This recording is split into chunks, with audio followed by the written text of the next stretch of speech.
ಶ್ರೀಮದ್ ಆಚಾರ್ಯರು ಹೇಳಿದ 72 ಮಹಾಮಂತ್ರಗಳ ಜಪವನ್ನೂ ನಿರಂತರವಾಗಿ ಮಾಡಿ ಸಿದ್ಧಿಯನ್ನು ಪಡೆದುಕೊಂಡ ಮಹಾನುಭಾವರು ರಘುತ್ತಮ ತೀರ್ಥ ಶ್ರೀಪಾದಂಗಳವರು. ಪ್ರೀತಿಯನ್ನು ಸಂಪಾದನೆ ಮಾಡಿಕೊಂಡವರು ರಘುತ್ತಮರು. ವ್ಯಾಪಾರವ ಮನೋಭಾವದಿಂದ ಸೇವೆ ಮಾಡದೆ ದೇವರ ಪ್ರೀತಿಯನ್ನು ಗಳಿಸಿದರು. ಇವರು ನನ್ನವರು ಅಂತ ದೇವರು ಇವರನ್ನು ಸ್ವೀಕಾರ ಮಾಡಿಬಿಟ್ಟ.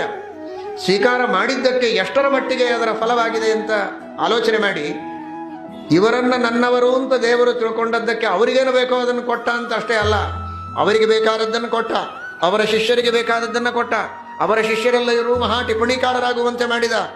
ಅಷ್ಟೇ ಅಲ್ಲ, ಇವತ್ತು 400 ವರ್ಷಗಳು ಕಳೆದರೂ ಕೂಡ ಇನ್ನೂ ಅವರ ಸೇವೆಯನ್ನು ಮಾಡಿದವರಿಗೂ ಕೂಡ ಬೇಡಿದ ಇಷ್ಟಾರ್ಥಗಳನ್ನೆಲ್ಲ ದೇವರು ಕೊಡ್ತಾರೆ. ಯಾಕೆಂದರೆ ಅವರನ್ನು ತನ್ನವರು ಸ್ವೀಕಾರ ಮಾಡಿದ್ದಾನೆ. ಓ, ನಮ್ಮ ರಘುತ್ತಮರ ಶಿಷ್ಯರ ಇವರು, ನಮ್ಮ ರಘುತ್ತಮರು, ಇವರು ನನ್ನವರು ಅನ್ನುವ ಭಾವನೆ ದೇವರಿಗೆ ಬರುವುದಕ್ಕೆ ಕಾರಣ ಅವರು ನಿಷ್ಕಾಮ ಕರ್ಮ ಮಾಡಿತು.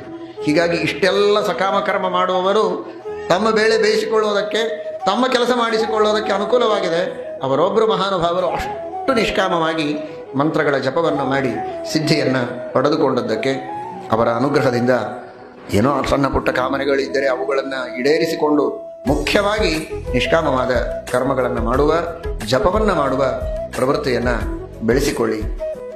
ವಾಚಂ ವಾಚಂ ಅನಂತ ಬುದ್ಧಿ ಸುಕೃತಂ ಶಾಸ್ತ್ರಂ ಸದಾ ಶುದ್ಧಿಮಾನ್ ಜಾಪಂ ಜಾಪಂ ಅಮೋಘ ಮಂತ್ರ ನಿವಹಂ ಸಂಪ್ರಾಪ್ತ ಸಿದ್ಧ್ಯಷ್ಟಕಃ ಧ್ಯಾಯಂ ಧ್ಯಾಯಮಮೇಯ ಮೂರ್ತಿಮಮಲಾಂ ಜಾತಾಪರೋಕ್ಷ ಸುಧೀಃ ಯೋಗೀಶೌ ರತಿರಾಟ್ ರಘುತ್ತಮ ಗುರುಃ ಕುರ್ಯಾತ್ ಸದಾ ಮಂಗಲಂ.